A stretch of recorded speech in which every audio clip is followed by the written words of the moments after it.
Hello everybody and welcome back. My name is Curseof and welcome back to another match in the summer kickoff tournament. Today we are here starting the top 8 for the tournament, and yeah, we obviously have some very good players chilling here today.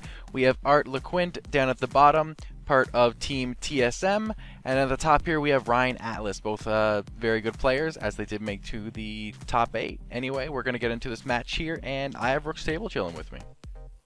Hey, what's going on, everybody? Yeah, I've seen both these guys' names before. Ryan Atlas, for sure, I've seen a lot. Art LeQuint, when I say it out loud, I've definitely seen it before. And I know that Team TSM has a few folks over there in France in the community. But good, let's get a top 8 rolling. Good to see. Yeah, definitely. So both these guys obviously have been playing a good few matches at this point, so I'm aware of what they're both playing, and I think this pretty much spoils it for us anyway based on just seeing these skills. There's a twisted personality. Let's see Gravekeeper burn against probably some variation of Moth. We have a set here, so if that is Gravekeeper burn, then that's a recruiter. T-set and pass, 2 back row. Yeah, no, that good call. Funny enough, this top 8 match, these guys weren't in a feature match. You know, it's hard to not snipe the same person twice in a match, but we got a lot of variety here. Yeah, definitely. No, yeah, neither one was featured going up to this point, so we have two brand new faces for us. All right, coming out with a charging guy. So this is Warrior-Moth, huh? 1900 attack. If only it was Knight of Legend to get piercing, but let's see if he tries to swing into the heavy back row, setting 2 cards of his own. Yeah, he's going for it. If it's Gravekeepers, this is a recruiter. Yep, I'd say you're right there. We're most likely going to see a recruiter hit the grave, and there it is. And let's see what he decides to search here. This will basically foretell if he has that Rite of Spirit set or not. Yeah, that Oracle would be pretty good pretty early. Now Ryan has 2 cards in hand, so we might see something come out of the hand to kind of keep him alive. There is an Oracle, so we're going to see a Rite of Spirit most likely. That's great because that's another recruiter search, and the tribute for Oracle. He's going to drop that charging guy to 0. Let's see what he does. All right.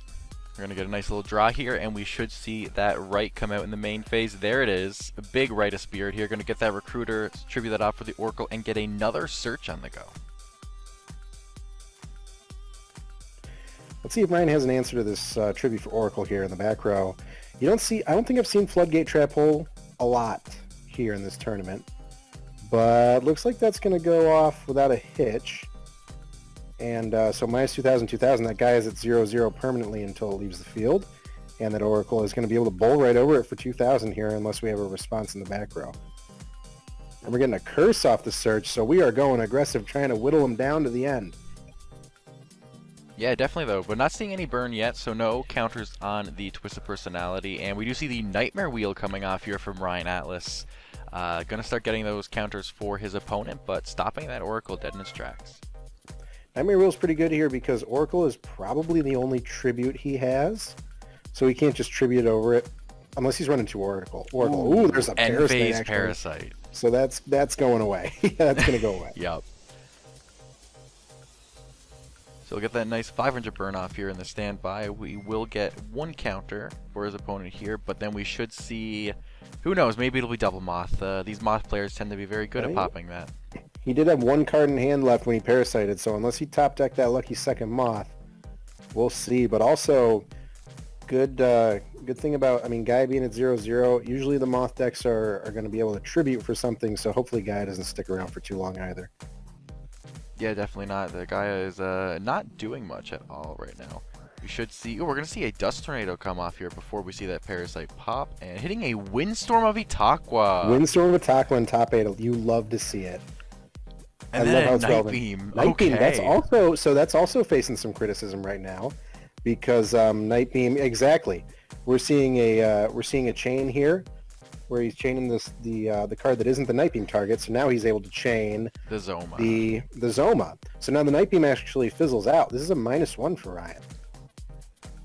Yeah, exactly. Like you mentioned, I think you mentioned this in a match a little while ago, potentially the very last one, talking about how he used to use Zoma earlier on, but after a little discussion with Tetra and Night Beam, yeah, explaining why Night Beam, and here's proof of it, Night Beam isn't as good as it once was. Unfortunately, no.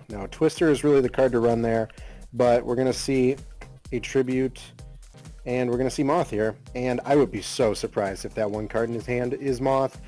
No, maybe not. No, doesn't look but like now it. we have Zoma on the field, though. That's going to be tough for Moth. Now, it's 500 defense, too. Could you imagine if it was 0 defense and the Gaia just... Actually, no, I don't think he would clear it because it's 0 attack. Yeah. But, oh, he's getting the... Okay. Oh. Did he mean to shuffle that? Yeah, he meant to shuffle that. Yep. Just showing his opponent that he is shuffling back the correct card there. And, has he normal summoned this turn? I don't believe he has. He hasn't, so we can tribute Gaia for something like Gap, which would be super good, putting those monsters to attack mode, and getting some damage on the Recruiter. Now he's going to switch Gaia to a defense command. Oh, be careful, that guy is at 400 now. Oh boy, big 400. Still can't clear Zoma in defense. That would be so amazing. That's not a lot of damage to take. We're going to see Recruiter get swept off the field, and LeQuint's back row is swept as well. So he's going to get a Recruiter search here. We know that card in his hand is a curse. But really, I'm not sure what else is going to help him here, Recruiter. He's just going to go for a wall until he draws some more options. With the lack of resources he has, it's basically the only option that's viable in any way, shape, or form right now. He's not in a good position.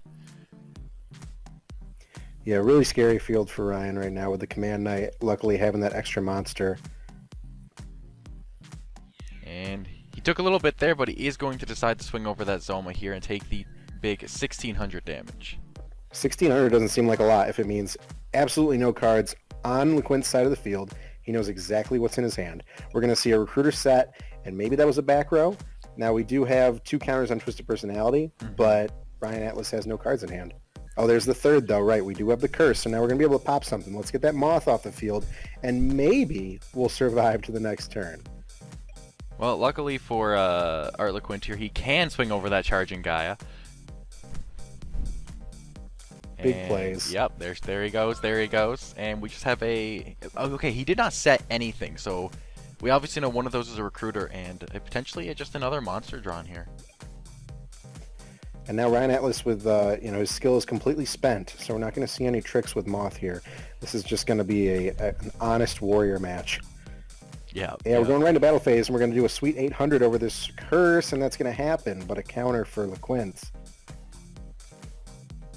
Yeah, another counter here, and obviously just taking damage for the Gravekeeper deck, especially something just like 800, is not a big deal in any way, shape, or form. And he is caught up now on card advantage because of that Twisted Personality skill. It's amazing. It's amazing how good it is. Like, he doesn't...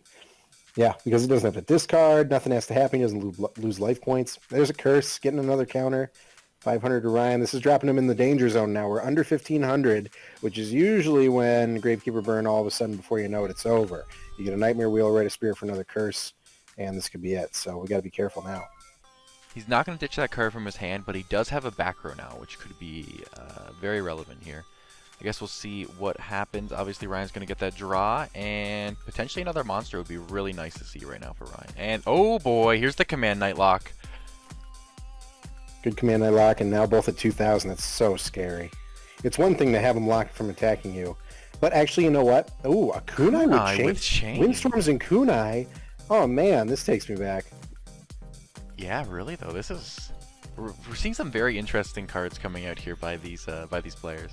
Just goes to show that these are still good traps today. You know, really they kind of fell by the wayside once the starters came out, but no.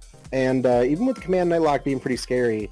Against Gravekeeper Burn, that's not the end of the world because you're not really trying to attack at this point, especially as sub 15. So we're looking for Burn.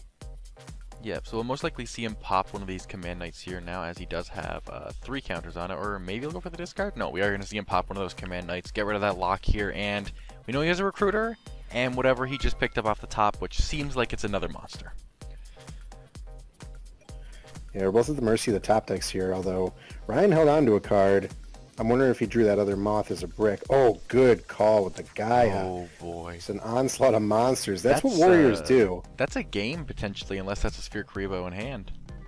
And yeah, that is indeed game. Oh, yeah, Gaia all the way up to, what is that, 23? Yeah. Yep.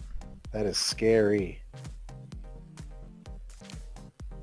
Yeah, that's a very, very Too big many guy here. monsters. LeQuint drew too many of his Gravekeepers, unfortunately. Didn't see a lot of good trap action from him. We saw a good Zoma, but, of course, we saw the Kunai and the Windstorm.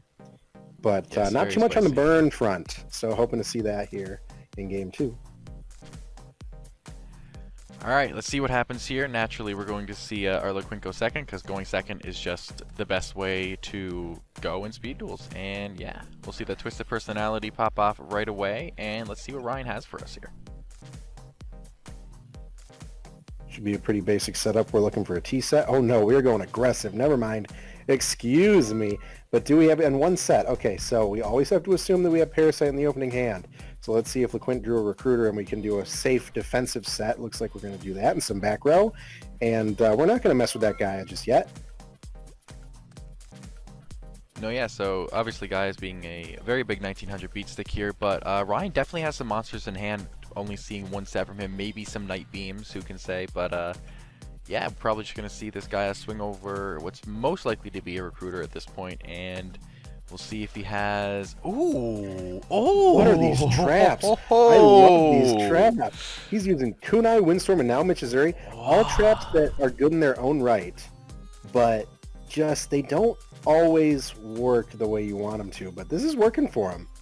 And we're getting a Recruiter. Okay, so we don't have a right, so there's no Oracle. Well, I mean, it doesn't matter because there's no monsters on his side of the field at this time. So, good trap. I love it. He's just going for the style points here. No, definitely. And the good thing, too, about using the Michizor off of a Recruiter is that it basically makes Michizor a 1-for-1 because Recruiter adds off of itself, which is really nice to see here. For sure. Yeah, we're staying defensive, always assuming that we're going to get parasited. So let's keep that Recruiter there. And now, of course, Ryan, I don't know if he runs Gap the Divine Soldier, but now he has no tribute target if he does. I don't think Warrior-Moths are going to run that, though. I think this is just going to be straight Command Knights Gaias. Maybe Gear Freed. So we're doing a hard just a pass. That must be a pretty bricky hand there. Ooh, End-Phase Zoma, too. And Wild Tornado. Yeah, get that out of there. Yep. And another End-Phase Zoma. Okay. I think I heard this somewhere. Do you have to Wild Tornado as soon as the Zoma comes out? Yep, you have to chain, otherwise it will not be in the Spell and Trap card zone. It's got to be in the Spell and Trap zone. That's the language on Wild Tornado. Yep. Yeah. All right, well, yeah, bricky hand potentially for Ryan. We might have Moths in the hand, so we are just looking for the right cards. But, it's, pretty good side on LeQuint's side of the field here. Are we going to go Recruiter full aggro with a Zoma? Yeah, we are. Let's go. All right, Ryan, show me the Windstorm. Game? This is technically game. Yeah. That's a big There's 12. one, and these are all counters. These are all good counters for him, too. And, Nightmare Wheel on that one. And we'll probably see Zoma get parasited then, is my assumption, since he Nightmare Wheeled one of the Recruiters. Zoma is the best parasite target for sure. Yeah, we'll take that. Oh, but 1,000 is scary. We haven't seen any curses or any rights yet from and there it is. A big End-Phase Parasite Paranoid. Obviously, if you play this deck a lot, you know that you should be going for that End-Phase Parasite here, because Parasite is a once per turn, so if you pop one in the End-Phase and you have a second one in hand, based on Ryan not doing much these last few turns, he probably does. He did get that one dusted, but he can use another one still this turn. That's very smart. And he gets the Moth off, Parasite going to the grave.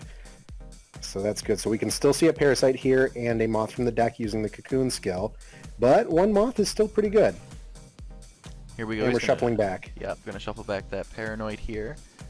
And, well, yeah, I mean, this skill is crazy, just constantly plussing for no good reason. Alrighty. Let's see. Now, our LeQuint has obviously 3 counters at this point. So that one Moth isn't completely terrifying. Yeah, there it is. You were so right. Yeah. There's a second Parasite. We're going to get 2 Moths. So now 3 counters is going to pop 2 Moths. Still going to have to figure out how to deal with the second one.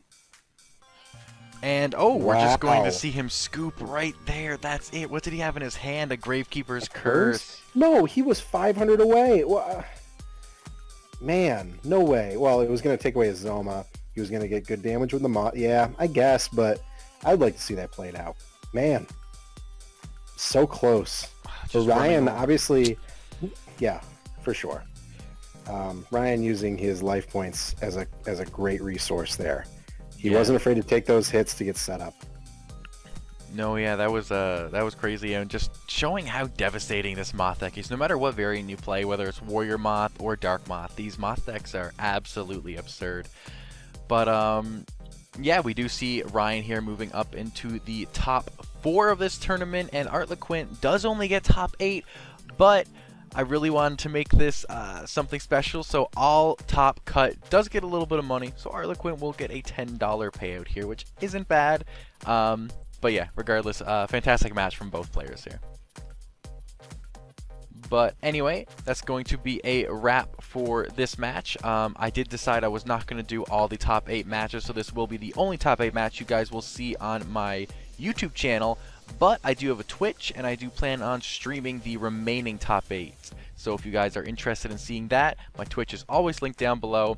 Go ahead and hit that that follow button there so you get notified when I do go live, and you guys can check out the rest of the top 8 matches. But anyway, I'll catch you guys all tomorrow for the top 4. That's a wrap, guys. Peace.